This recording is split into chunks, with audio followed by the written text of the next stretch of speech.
तुम्ही ट्रेडमध्ये entry घेण्यामागचं reason काय, लॉजिक काय, असा प्रश्न बऱ्याच जणांना विचारल्यानंतर समोरून उत्तर येतं टेलिग्रामवर कॉल आणि टिप्सच्या बेसिसवर ट्रेडमध्ये एंट्री घेतलेली आहे. तर ह्या कॉल आणि टिप्सच्या बेसिसवर एंट्री घेणं कितपत योग्य आहे आणि ह्या टिप्स नेमक्या का चालत नाहीत ह्या मागचे रिझन पहिल्यांदा आपण बघून घेऊया. सगळ्यात पहिलं रिझन म्हणजे कॉल आणि टिप्स मध्ये बघा फक्त तुम्हाला एंट्री प्राइस जी आहे ती दिली जाते.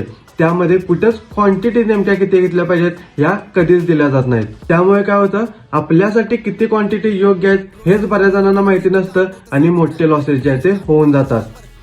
दुसरं रिझन जर बघितलं तर ट्रेड घेण्यामागचं नेमकं लॉजिक काय, रिझन काय हे त्यामध्ये कधीच दिले जात नाहीत. त्यामुळे आपण ट्रेड का प्लॅन करतोय, एंट्री का घेतोय, लॉस झाला तर लॉस का झाला ह्या गोष्टी कधीच समजून येत नाहीत. त्यामुळे बघा दुसऱ्याच्या अनालिसिसवर प्रॉफिट कमवण्यापेक्षा स्वतःचा अनालिसिस करून प्रॉफिट कमवणं कधीही आणि म्हणूनच मार्केटमध्ये टिप्स फॉलो करणारा कधीच ट्रेडर बनत नाही, फक्त डिसिजन घेणाराच ट्रेडर बनतो.